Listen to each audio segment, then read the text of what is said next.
Marc Ristori, bonsoir. Bonsoir. Alors l'an passé, vous vous étiez lancé le défi de faire la Spartan Race. Comment vous avez vécu cette expérience? Alors c'était long, c'était très long, on a fait 9h30 de course. Pour monter le pic de nuit, on a mis 4h30, on a mis 3 heures pour descendre, plus le reste du parcours. Donc c'était vraiment chaud. C'était vraiment difficile, surtout pour ceux qui m'aidaient à faire ce défi. Mais à la fin du compte, plein d'anecdotes, plein de bons moments avec mes 8 acolytes. Et ouais, c'était un super défi, c'était chouette. Et puis alors j'ai appris que vous aviez récemment reçu votre licence de inline hockey dans l'équipe des Cowboys Fringants. Racontez-nous un petit peu. Alors ça, c'est un peu l'anecdote du moment, exactement. Il y a Paul Savary, un ancien international de hockey suisse, qui m'appelle la veille d'un match. Il me dit, écoute Marc, on a besoin d'un gardien pour notre match de demain. Je lui fais ok, il n'y a pas de problème. Moi je pensais que c'était un match un peu à la cool et tout. Et puis après il me dit, mais il faut quand même que je te dise, c'est un match de championnat. L'équipe en face, elle est quand même solide et puis il y a quand même 2-3 risques. Puis je peux pas refuser grand chose à Polo, donc, parce que c'est un mec incroyable. Et du coup, je lui dis oui sur le moment. J'étais pas très bien la nuit, je me suis dit mais qu'est-ce qu'il va me mettre sur ma chaise? Comment ils vont faire? Ils vont m'attacher, je vais être au but, je vais me prendre des pocs dans la tronche. Donc c'était un peu tendu sur le moment. Et puis je suis quand même un compétiteur, même si c'est pour le fun. Et du coup, le lendemain, voilà, ils m'ont mis toutes les protections et puis on a fait le match. Et puis on a gagné, quoi. Donc c'était un truc de fou. Donc je me retrouve dans les stats en fait de la Swiss Hockey League sur la inline. Il y a mon nom, Cowboys Fringants, Marc Ristori, avec mes statistiques. Donc j'ai une licence de hockey. J'ai trouvé ça bestial. Donc on a pas mal partagé là-dessus avec des potes. Et puis non, c'était cool. Visiblement, vous n'avez pas du tout perdu le goût du risque. C'est quoi votre prochain challenge? Alors là, pour l'instant, il n'y a rien. Mais avec les potes que j'ai, à tout moment, il peut se passer quelque chose demain. Donc voilà, je me laisse vivre. Et le hockey en faisait partie, la Spartan Race aussi. Bon, je m'étais préparé quand même pour la Spartan pendant 6 mois. Mais pour cette année, actuellement, il n'y a rien de prévu de trop chaud, on va dire. Puis vous avez aussi votre aspect un petit peu d'homme d'affaires. Vous avez lancé votre marque Air Force 8 et c'est plus qu'une marque de vêtements, un concept. Comment ça vous est venu l'idée? Alors, à la base, donc voilà, mon sport c'était la moto et c'est vrai qu'au niveau de l'image, j'y connaissais pas grand-chose.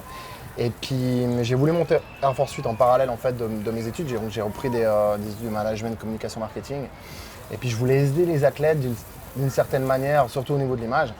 Et Air Force 8, on fait de la photo, on fait de la vidéo, on fait des fringues. Et on a un collectif aujourd'hui d'athlètes où il y a des mecs plutôt dans les sports extrêmes, donc motocross, motocross freestyle, BMX, sport de combat et autres. Et du coup, on s'éclate, on fait les fringues qu'on veut et on fait ce qu'on appelle des pro-modèles, donc des fringues au nom en fait, des athlètes qu'on a dans notre crew. Et donc voilà, on s'éclate avec ça et puis on fait aussi beaucoup de vidéos, beaucoup de photos avec des super photographes qu'on a aidé aussi à évoluer. Donc il y en a un aujourd'hui qui est aux États-Unis qui bosse pour des grosses marques, donc c'est top. Puis vous aimez bouger un petit peu partout, voyager, vous serez où cet été? Alors cet été, Burning Man. Donc j'étais déjà l'année dernière au Burning Man, je retourne cette année. Ça va être un gros événement, donc dans le désert. Donc de nouveau, j'ai acheté une espèce de 3e roue que je fixe devant avec un moteur pour pouvoir un peu bouger dans le désert et puis passer quand même près 15-20 bornes par jour qu'on fait sur le Burning Man. Donc avec les bras c'est un peu chaud. Donc voilà, le prochain truc cet été, Burning Man. On prépare ça va être top. Et le paléo?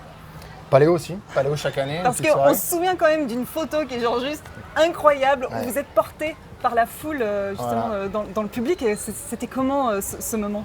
Alors c'était dingue, surtout que c'était sur Macklemore, donc le gros concert, le concert de paléo en tout cas pour moi cette année-là. Et puis les copains ils me disaient non mais c'est sûr cette année on te porte et en plus il pleuvait, c'était compliqué. Après je fais ah mais les gars c'est un peu chaud, c'est un peu tendu. Et du coup on était donc il y avait 2 potes. Et donc moi, à 2 c'était trop chaud, donc j'ai un de mes potes, Ronnie, qui a arrêté une dizaine de gars, puis il leur a dit écoutez les gars, vous restez là, vous bougez pas, on va porter Marco, on va le mettre en haut. Les mecs ils regardaient comme ça, un peu bizarre et tout, et ils ont pas arrêté quoi. Donc les mecs ils voulaient plus arrêter de me mettre en haut, donc moi je bougeais, c'était un peu super tendu. Et après la sécurité est arrivée, il faut arrêter de faire ça et tout, les mecs ils arrêtaient pas de me remonter, donc c'était rock'n'roll quoi. Ouais, c'était vraiment rock'n'roll. Mais c'était un moment incroyable. Après, il y a eu pas mal de promos par rapport à ça et les gens ont trouvé bestial. Et puis, non, c'était un moment vraiment fou et surtout sur Macklemore, donc c'était vraiment incroyable. Et dans 10 ans, vous vous voyez où? Ah non, j'en ai aucune idée. J'en ai aucune idée. Faire des trucs encore fous. Et puis, mais pour l'instant, je suis là avec vous et c'est cool, quoi. Mer ou montagne? Montagne, Du matin ou du soir? du soir. On va voir ça tout à l'heure alors. Lac de Genève ou lac Léman? Genève, obligatoire. Rap ou rock? Rock, Ouais, on l'avait compris, je crois. SFC ou GSHC? GSHC, Bière ou champagne? bière. On le voit aussi, hein. Ici ou ailleurs? Ici. Bande de potes ou dîner en tête-à-tête? Ah, ça c'est tendu. Hein. Ça c'est tendu. Ça dépend, le ça tête-à-tête. Ça dépend le tête-à-tête. Alors avec ma copine magnifique. Et sinon avec les potes, beaucoup d'attaches aussi avec mes amis. Donc allez, tête-à-tête. Et pour terminer, la question qu'on pose à tous les invités, pour vous les voiles, en un mot, c'est quoi?